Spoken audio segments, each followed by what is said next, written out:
Assalamualaikum warahmatullahi wabarakatuh. Kembali lagi dengan saya Muhammad Fahri Kamali.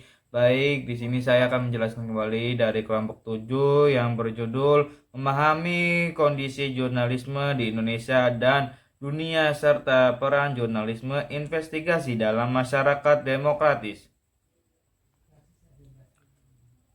Kondisi jurnalisme di Indonesia, sejarah perkembangan jurnalisme di Indonesia, sejarah persurat kabaran di Indonesia bermula pada masa kolonial Belanda dan setelah mengalami berbagai perubahan dan tantangan sepanjang waktu.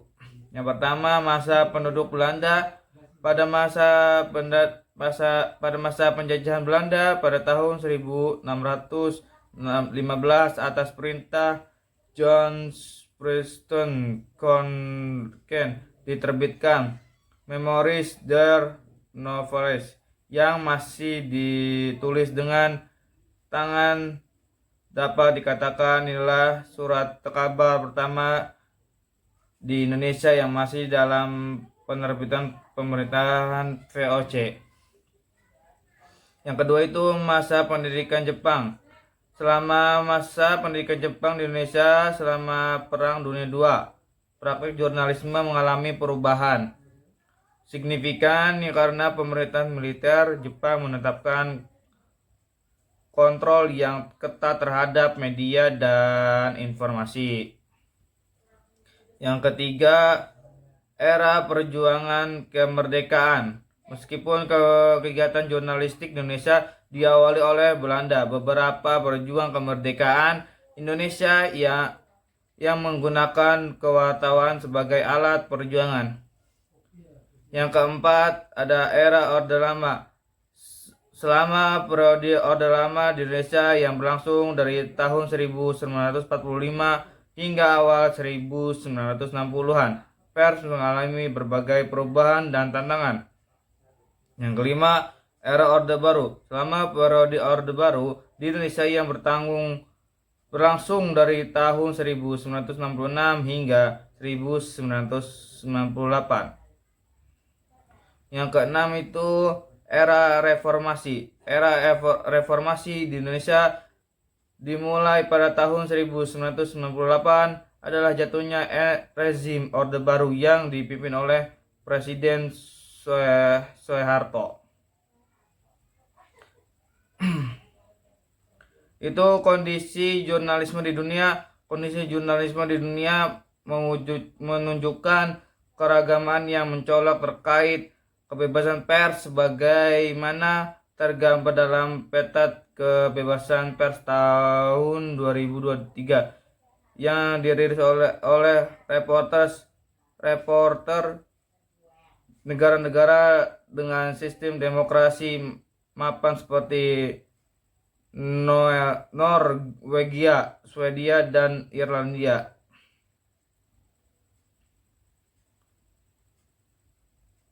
Yang C itu konsep dan peran jurnalisme investigasi. Jurnalisme investigasi adalah bentuk jurnalisme di mana wartawan menyelidiki acara dalam suatu topik yang menarik seperti kejahatan serius, ketidakadilan rasial, korupsi politik, atau pelanggaran perusahaan. Yang D, peran jurnalisme investigasi dalam masyarakat demokratis. Yang pertama itu sebagai pengawas kekuasaan, jurnalisme investigasi memegang peran krusial dalam menjaga keseimbangan kekuasaan dalam masyarakat demokratis. Sebagai pengawasan kekuasaan, jurnalis investigasi bertindak sebagai penyimbang antara pemerintah korupsi dan masyarakat dengan memastikan bahwa tindakan para pemegang otoritas tetap berada dalam batas hukum dan norma etika. Yang kedua, mengungkapkan kasus korupsi, pelanggaran HAM, dan kejahatan korporasi. Jurnalisme investigasi memainkan peran signifikan dalam mengungkapkan praktik korupsi, pelanggaran hak asasi manusia, dan kejahatan korporasi dengan pendekatan yang mendalam, berbasis bukti dan fakta. Yang ketiga ada dampak pada reformasi institusi. Pengungkapan kasus korupsi oleh media investigasi seringkali memicu informasi kebijakan.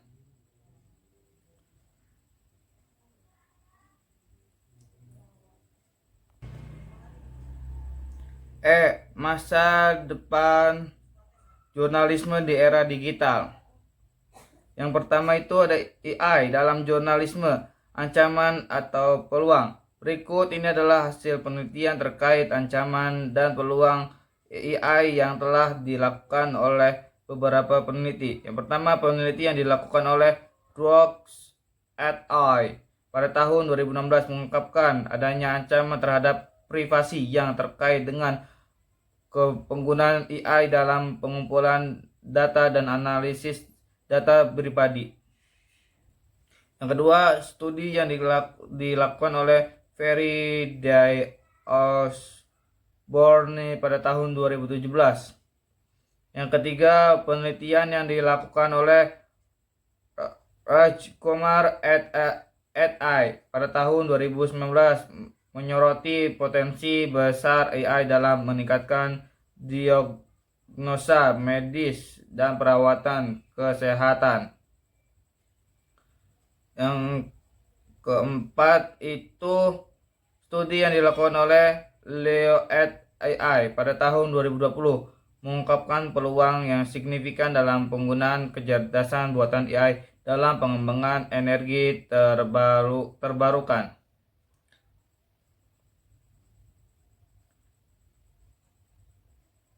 Sekian dari saya, terima kasih.